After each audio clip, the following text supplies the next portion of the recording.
My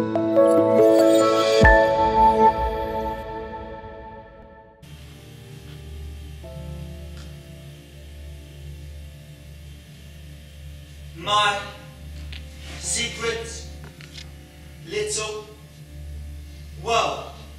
Okay, well, The Collector is a play based on a 1963 novel by a gentleman called John Fowles, who, you know, probably isn't a name like Stephen King that people instantly recognise, but his big hit was The French Lieutenant's Woman. There was a famous movie with Jeremy Irons in it.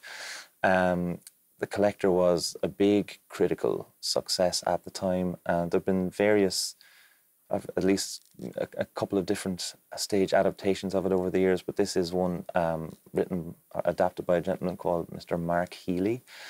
And it tells the story of two characters, Frederick and Miranda. Frederick is a very introverted guy. He's, I suppose it would be fair to say, an obsessive kind of character, and he develops a fixation with this art student Miranda from afar, and he gets this unusual notion into his head that if they were in a situation where he could remove the obstacle of other people, because socially he's awkward to say the least, if he could manufacture a situation where she could spend time just with him, he thinks that she would reciprocate the feelings that he thinks he has for her, and it goes from there.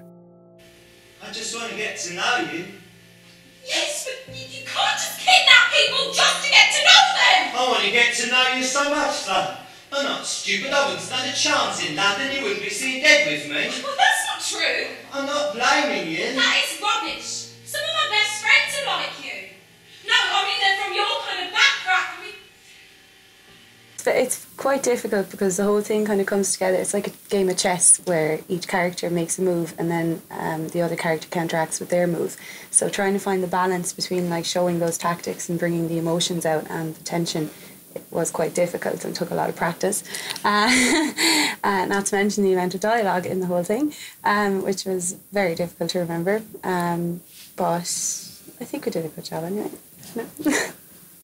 I was looking for a play to do with Cillian Collins, who directed this, who I know from Brian Flynn musicals of all places, Michael Collins and the All-Star Wars. And we were looking for something to work on together. And, you know, as you do, you go on the internet and you literally Google two-handers. and I came across this, which I had heard of, but never seen or never read the play or the novel, never seen the movie either. There's a film with Terence Stamp and Samantha Eggar. Terence Stamp, I suppose, is the star name in it. And I found it online, and it was one of those situations where you get to read the first chapter for free, and then if you like it, you got to pay for the whole thing. And I remember getting to the end of the first chapter and thinking, well, I'm not sure if it's the right play, but I definitely want to know how it finishes. So I suppose I was hooked, and hopefully that's the same kind of effect that the story has on the people who come to see it, that it kind of grips them. And what I loved about it was I couldn't predict how it ends. And, you know, most of the people, well, probably all of the people who have come to see it generally tend to be surprised with how it unfolds as well. I haven't had much culinary experience. Why not? How old are you? I'm sorry. I didn't mean to be rude. It's all right.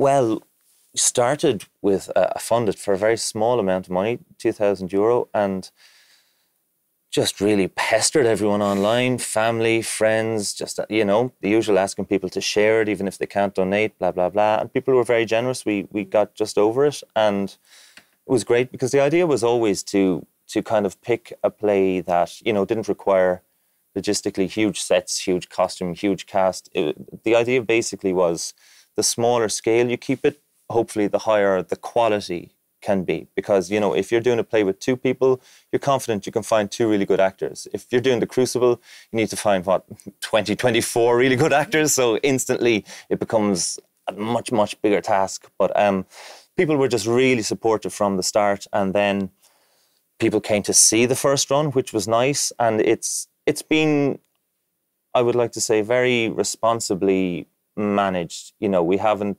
booked venues that were, you know, just unsuitable in terms of the size, the scale. We've done a lot of kind of art centre size venues, like the Source in Thurles, the Jerome Hines in Wexford. It really suits that size of venue. But having said that, when the kind of possibility came up in conversation to bring it here to the Theatre Royal in Waterford, you know, we weren't going to turn that down, and it also feels like progress. It's lovely to be able to go around to so many different spaces, because with each space the show had to adapt to each one, particularly in Clears and Kilkenny, because the space was so small. We couldn't use any of the set. We had zero set. We had as little props as possible, so we had to scale it right back. And after doing it so many times in so many different spaces, and then kind of it was just, we had nothing, and it was all based down to the performance and the tension we created. And I actually thought that was really, really interesting to be able to do. And that was kind of, well, they were kind of some of my favourite performances, just because it was so intimate in such a small space. So I loved kind of getting to learn the different theatres and stuff.